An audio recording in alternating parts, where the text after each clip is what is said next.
Hello, and welcome to the release announcement video for AVEVA Pipeline Operations for Liquids 2024.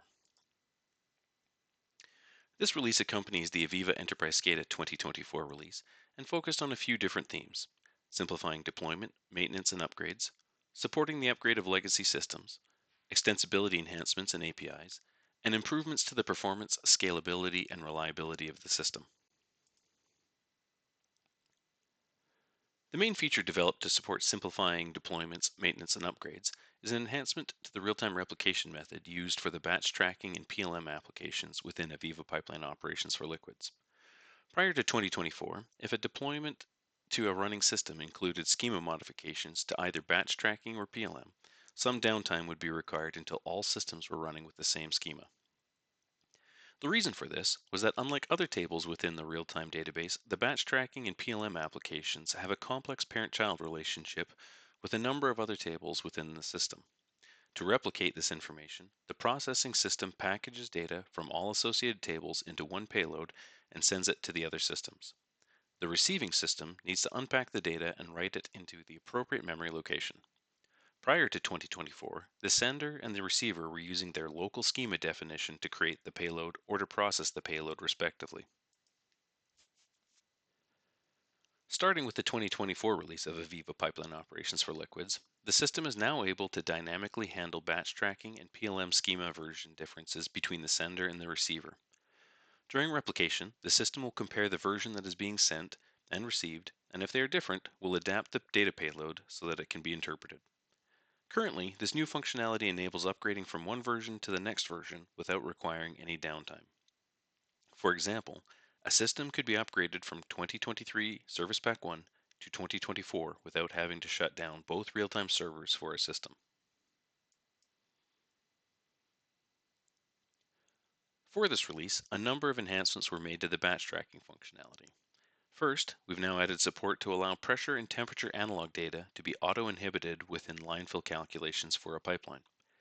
The ability to conditionally use transmitter data can be useful to eliminate data that is no longer relevant to the calculation. For example, if the pressure transmitter is located on an isolated segment of pipe, the system can now exclude that value from the calculations.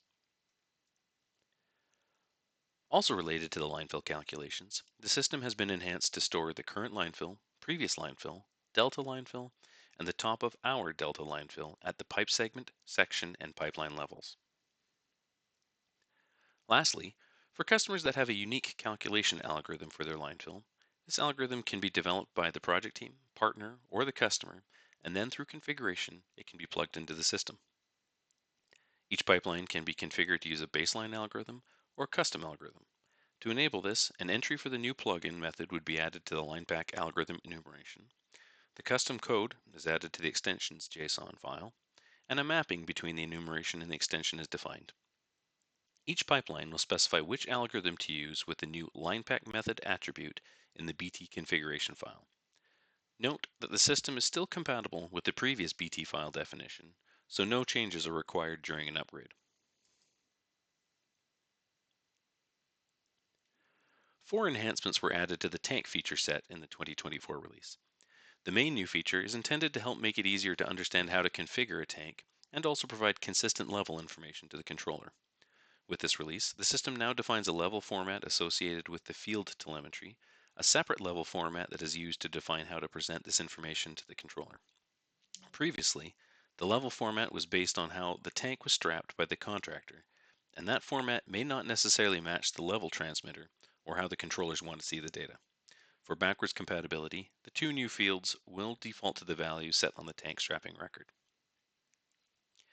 In the AVEVA Enterprise SCADA 2024 features, a change was made to allow the instrument fail indicator to be separated from the state of telemetry points and to treat it as an attribute instead.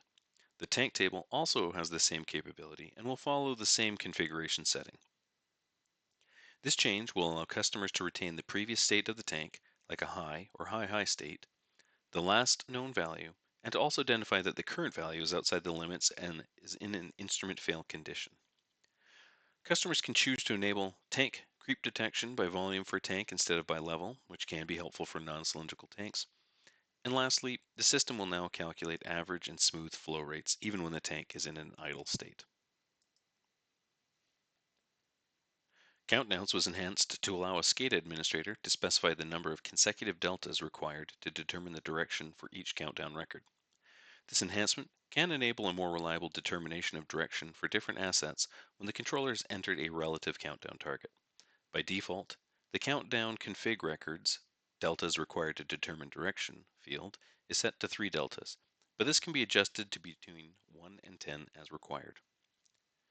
Alarms and events generated by countdowns can now be associated with the point that is being monitored by the countdown, for example a tank, so that it's easier for controllers to identify relevant alarms and navigate to them using the control display of the target point. With this enhancement, the administrator can specify for each countdown whether alarms and events should be generated against the countdown record itself or the point being monitored. For flow network and line blockage enhancements, administrators are now able to turn on advanced performance logging for line blockage processing as part of activities related to performance analysis. The performance logger will capture the steps involved in line blockage calculations starting from the time a valve state is changed until the action to stop pumps has been completed.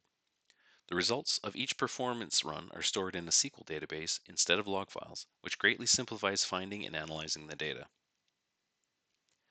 Additionally, the flow network import process has been improved to maintain the same names used in the original AVEVA process simulation model, rather than generating new internal names for flow network devices in the real-time database. With this enhancement, it is now easier for an administrator to trace back the imported flow network devices to their counterparts in the original model so that they can validate, troubleshoot, and update the model more reliably.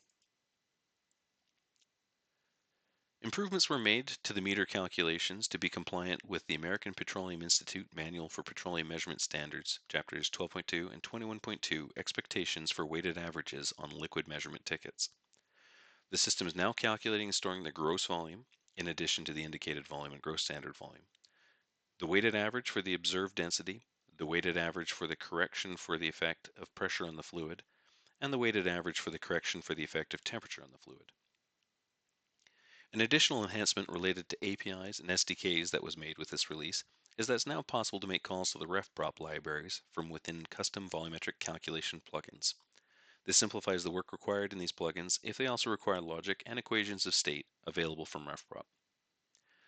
With regards to documentation enhancements, more detailed documentation on flow network modeling with AVEVA process simulation has been added to the administrator documentation.